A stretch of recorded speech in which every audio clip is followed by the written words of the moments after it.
അതിനൊരു കാരണം വേറെ ഒന്നുമില്ല. ഈ ഇൻസ്റ്റിറ്റ്യൂഷൻസ് ആണ്. ഇൻസ്റ്റിറ്റ്യൂഷൻസ് നടത്തുമ്പോൾ ഇൻസ്റ്റിറ്റ്യൂഷൻസ് മാത്രമല്ല, അതിലെ കള്ളപ്പണം,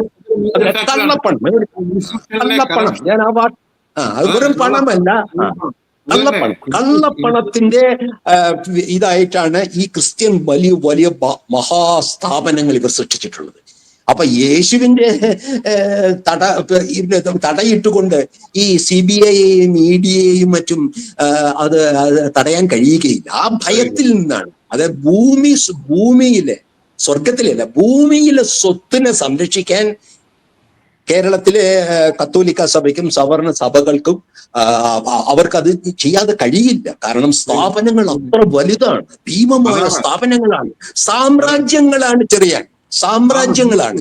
ആ സാമ്രാജ്യം ഒരു വ്യത്യാസമുണ്ട് ഇതിന് ചർച്ച് ഓഫ് നോർത്ത് ഇന്ത്യ സർക്കാരിനെ ഇതുപോലെ ഭയക്കുന്നില്ല. സെന്റ് സ്റ്റീഫൻസ് കോളേജിന് അപ്പോയിന്റ്മെന്റ് കിട്ടാൻ വേണ്ടി നമ്മുടെ MN കാരശ്ശേരിയുടെ മകന് കിട്ടും. കാര്യം എന്താ വെച്ചാൽ അവിടെ ക്യാപിറ്റേഷൻ ഫീ 50 ലക്ഷവും 1 കോടിയും കൊടുക്കേണ്ട കാര്യമില്ല.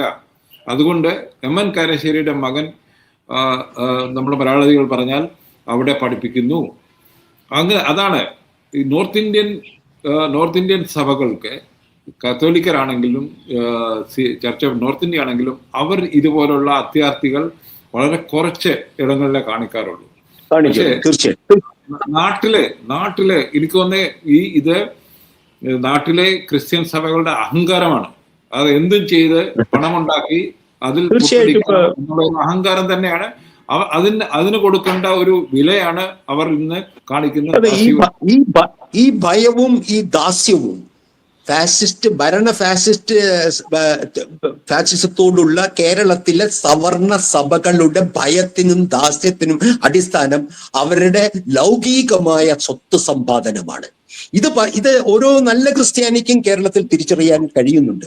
അതുകൊണ്ട് തന്നെയാണ് അവർ വടക്കേ ഇന്ത്യയിലെ മറ്റ് സഭകളിലെ ക്രിസ്ത്യാനികൾ ആക്രമിക്കപ്പെടുമ്പോൾ അത് അവരുടെ കാര്യമല്ല എന്ന മട്ടിൽ ഇതിനെ കണ്ടുകൊണ്ടിരിക്കുന്നത്.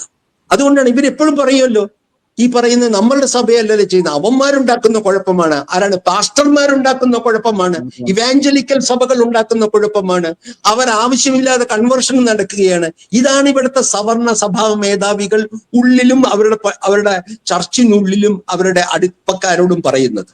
ഈ മുഖമാണ് അവർ RSSന് കാണിക്കുന്നത്.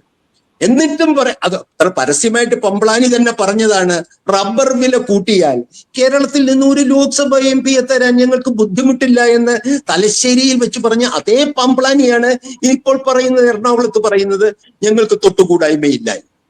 ഇതൊരു ക്രിസ്തുവിന് നിരക്കുന്ന, അത് ആധ്യാത്മികതയ്ക്ക് നിരക്കുന്ന, മതത്തിന് നിരക്കുന്ന ഒരു നിലപാടാണ്. അത്ര അധാർമികമായ നിലപാടല്ലേ ഇവരെടുത്തുകൊണ്ടിരിക്കുന്നത്?